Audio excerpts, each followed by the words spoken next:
Hi, everybody. Welcome to What's for Dinner. I'm Dr. Julie Gilbert, joined with Rachel Matthews. Hi, Rachel. Hey, everybody. Rachel, what'd you do with the sun? If only I had that power. But it's watering things, and I'm kind of, I need some new seed I put in my grass to grow, and my garden, so I'm gonna give it one day. I'm gonna be okay with one day of rain. How's that? All right. That's you're always putting a positive spin on things, Rachel. That's why you do what you do. Thank you. Always seeing that silver lining. Okay, good. Awesome. But I had to put a jacket back on because it was chilly. Long sleeves. I got my heat back on. I know. Same. All right. We are talking through our newer to us book, Eat, Move, Sleep, is by Tom Rath. And he's a business person into leadership. But part of leadership is taking care of your body. So he's jumped in because of his own health stuff and really looked into lots of different things. And he's come up with his understanding of the research and the literature. And I love it. He gives bite-sized pieces that are easy to understand. In each of his chapters around nutrition, around activity, around sleep. And we've been talking, let's see, what chapter are we in now? We're on chapter 5. He's talking about your immune system, giving your immune system a boost. Right. And what's his first point? Okay. First point is about food. And he's talking about judging food by the color of its skin. Okay. Now, all right, this is a place where we can do this. Yeah. Yes.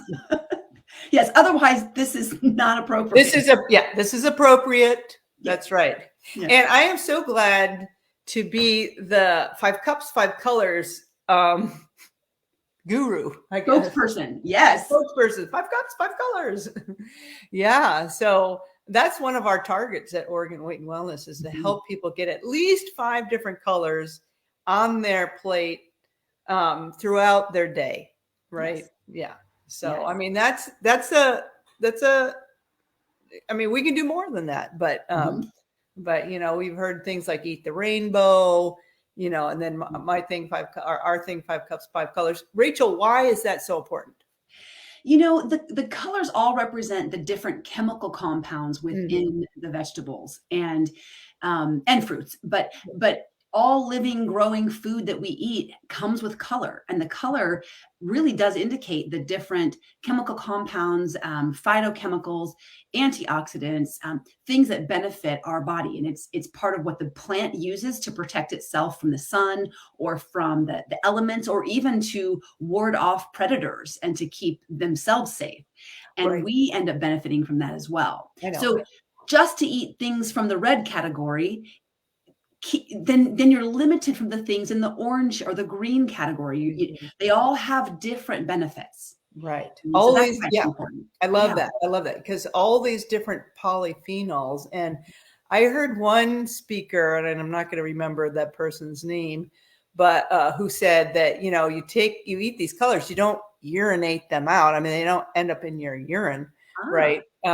You're taking them in, you're absorbing the polyphenols, the chemicals, the compounds, as you said, into your body and to do all this beautiful work for your system, namely improve your immune function, which is what his point was today. Yeah, exactly. So, we can't always get every vegetable and every fruit in every category, and you may not like all of them in every category, but at least my recommendation would be to pick a few that you really like and make sure that you're adding those with the hope and maybe the possibility of, maybe you don't like kale, but maybe not yet. And you could try kale, but for now, maybe you love romaine. Okay. Add romaine green in and then slowly see what other ones you can incorporate, but trying to get each category. Yeah, exactly. And once you start eating it, you kind of keep liking it and maybe your brain is and you're open to, and your mind is open to trying new other things. So I know that's happened with me because before I've told myself I hate Brussels sprouts, but guess what I'm eating now? Brussels sprouts. Yeah. So yeah. I actually, sometimes that has to do with just the way we prepare it. I don't like boiled Brussels sprouts. That's not how I prefer them. I'll eat them because I'm committed to vegetables, but not my favorite. I am committed. However, a roasted Brussels sprout, yes, please, every time. And here's the other thing. I was just listening to a food summit, and one of the scientists and doctors came on and talked about the fact that he spoke specifically to kale. And he said they've done research, and in the beginning, when people eat kale, for some, they taste bitterness. And after I think it was introduced 11 times, they tested the saliva, and the chemical makeup of their saliva had changed. So that then when they ate the kale, they tasted more of a sweetness or more of a pleasant flavor, no longer bitter. Their saliva changed. That's crazy. That's crazy. But this kind of speaks to introducing your kids as little kids to the different fruits and vegetables, and that you have to try it not once, not twice, but 6. So this is an encouragement to parents too, just to be persistent, because that your child will eventually open up and take in those lots of varieties of plant food. Yeah.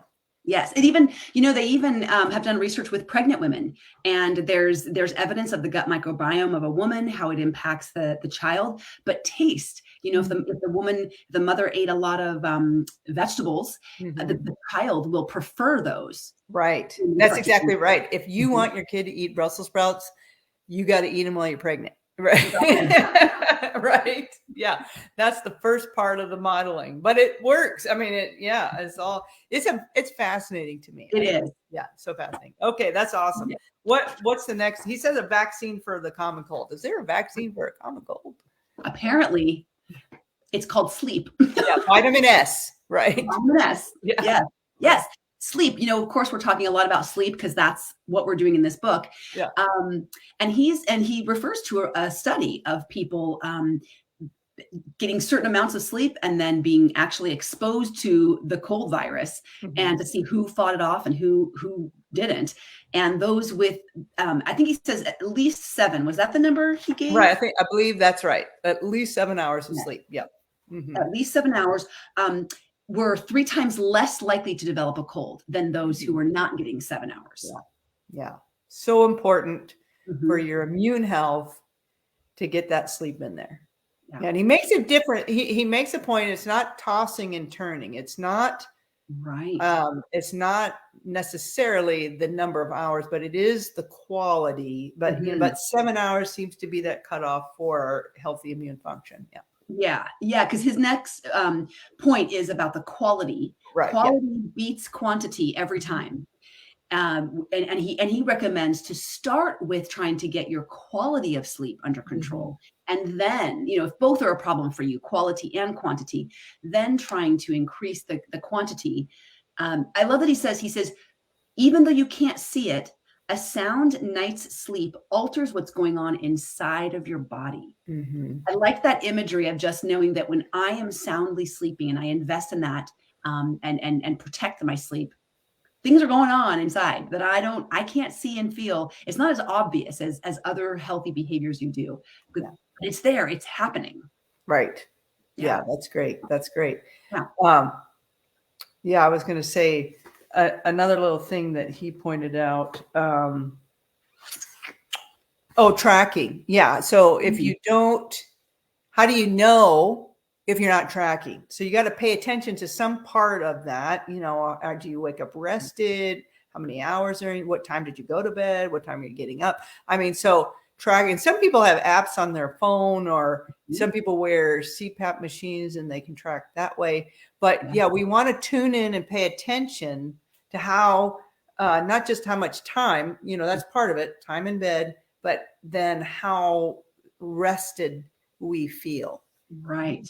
Right. It's easy, especially when you're sleep deprived or frustrated with your sleep, to kind of lump every night together as just bad, right? Or Mhm. I'm not sleeping well. But to forget about the times or the moments when there were pockets of good and, ooh, Mhm. what was that all about? How did I Mhm. do that? Right. And what's greatly impacting when I'm not sleeping well? And really to pull it out through, a 7-day week and really Mhm. explore that and keeping track, because we tend to forget, especially if you're sleep deprived, you're going to forget what time you went to bed because you're not Right. on all cylinders. Yeah. Yeah. Yeah. That's so true. Yeah. So, and he talks about planning, Hmm. planning. So, this is going to be, we'll talk, come back to this in the upcoming weeks, but I'm planning a trip to Europe. So I'm already on my mind is, oh, how is that going to change and affect my sleep? And what different things can I do to help mitigate, make it the least Yeah. disruptive as possible. So I'll be looking into that and talking about that in the upcoming weeks. I like that point that you're making about as far as travel goes specifically. When we travel or we plan trips, we plan for almost every element: what we're going to Mhm. eat, where we're going to eat, where we're going to sleep, what clothes we're going to bring. We pack travel size, containers, all these things we put a lot of planning and effort in. And sleep tends to be the thing that we just sort of take for granted. Yeah. It'll kind of happen or it won't happen. And, Yeah. You just go with it, but just go with it. Yeah. But to put it in a high list of priority along with Mhm. food, you wouldn't just show up somewhere traveling and just assume that you're going to be able to eat somewhere. I mean, you're going to look it up. You're going to find the restaurants or find the local grocery store, and we can plan in the same way for our sleep. I like that. yeah. That's good. Yeah, my husband and I, we always look for the whole foods and sometimes we shift where we're going to stay to where Mhm. the local organic food store is, or the whole food store or something like that. Yeah, So anyway, that's a little, love that. That's a yeah, great idea. yeah. All right. Good discussion. Mhm. Rachel, I am so excited to share with you what I'm making for dinner What tonight. You're never going to believe it. I bet you better sit down for this. here we go. Red beans and rice, Rachel. Red beans and rice. Um, what is that called? That's an ethnic dish, like from the South. There's a name for it. Red Yeah. beans and rice. Okay. Yeah. So tell me a little bit more about that. Yeah. Well, yeah. So I watched that second meal effect little blurb, Uh-huh. and I'm going to test it out. I'm testing it Ooh. out. Yeah. So with your blood sugars. With my blood sugars. Yeah. Mhm. Hey, very Yeah. cool. So Yeah. what's the second meal effect? Well, you're going to be able to speak to this a little bit better, but studies have shown when you incorporate legumes, because of their um, protein and fiber content, Mhm. not only they make you feel full and satisfied, but that fiber then goes on to your large intestine and your colon and feeds your healthy gut bacteria, which produces butyrate, a small chain amino acid, which is helpful for your health and actually can help blood sugar control Mm. into the next meal and even beyond, according to this. So anyway, I'm going to test it. That's I'm fascinating. I, I'm interested enough to test. Mhm. So Love yeah. it. And so, everybody's different, I Right. think. And Right. so, with these blanket statements that we make, may, be proved true in general, but we like to individualize, Yeah. our care and our treatment. So I'm going to test this Yeah. and see what happens. Yeah. Yeah, and to your point, the effect may be smaller for some, larger Mhm. for others. Yeah.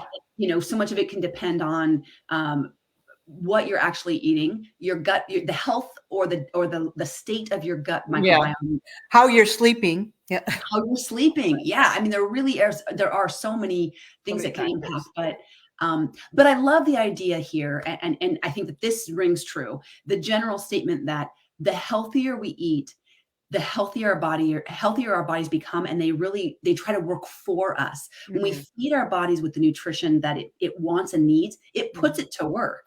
Right. To think that when you eat healthier, not only does your saliva change so that you Right. enjoy it more, Yes. Yeah. but then it helps mitigate blood sugars and helps to balance you. I mean, Mhm. it's like this just incredible system. Mhm. Yeah. It's like Yeah. somebody designed it or Yeah. something. You might be onto something there. Yeah. And when I put in the good stuff, I actually, you know, without too much effort, push out the Mhm. bad stuff. Yeah, Right. Yeah. yeah, So when I'm filling my plate with stuff that I know that the 5 cups, 5 colors, yeah. enough protein and from high quality lean animal or legume. When I'm thinking about my healthy fat, avocado, nuts and seeds, I mean, I almost, that just feels so filling to me already, just thinking about it, Yes. that there's just no place. It crowds out It the really does. processed stuff. Yeah. It really does, and he mentions that in the book, that to start your meals, whether it's at home or at a restaurant, start with, like he says, if you're gonna have a burger, add all those things on a bed of greens instead of, the bun or whatever. Just always finding ways to start your meal with the 5 cups, the 5 Mhm. colors. Yeah. And to your point, when I plan out my days and my meals and I'm thinking, okay, what am I going to eat today? By the time I get my probiotics and my fermented food and my fiber and my beans and nuts and seeds, I'm like, I can't eat this much food. If you're trying to get all the good things in, like you said, there's no room for the other stuff. But you have to Yeah. plan to put that in first. Right. That's the key. Put that That's in the key. first. Put it in first. Yeah. That's right. All right. Awesome. What are you having for dinner, Rachel? For dinner, I made a new recipe yesterday from just an online woman that I follow, and it's mung bean curry. Ooh. So I've never had mung beans. I've heard of Mhm. them, and Oh. my goal is to seek out and find other beans, other lentils that I've never been exposed to that aren't Mhm. common and that maybe Mhm. are more of the ancient type of beans or Mhm. Mhm. so mung beans. So Maybe less hybridized or something like that. yeah, that's kind of, what I'm wondering, and to see what the benefits are and just how I like them. And they're delicious. Mhm. They don't have a strong flavor. And they're quicker to cook. You don't have to Mm. soak them overnight. Like I cooked them in the Instant Pot from the dried whole bean. Oh, okay. But yeah, the curry was absolutely delicious. And so leftovers. Yeah. Awesome. Awesome. Yeah. And this red bean and rice dish that has, now I will say I'm probably not going to use the rice. I cook the rice for my husband. He runs around all day and is very active, so he could use that extra energy from that carbohydrate energy. I'm not, so I'll probably put mine with cauliflower. But Ooh, yum. it has awesome spices in it: oregano, thyme, bay leaf, garlic, onion, celery, peppers, Yum. cayenne pepper, actually black pepper, and then green peppers. So I'm looking forward to it. It's gonna be good. Yum. I can smell it right now. Oh, Smells really good. Yeah. that's the key. Spicing Yeah. it up, flavors. Yeah. That's right. Yeah. All right. Well, thanks for this great conversation. Even though we didn't have sunshine today, I know. that's all right. Yeah. That's all right. The sun will come out tomorrow. Yes, it better. Thanks, Rachel. Bye-bye. Bye, everybody.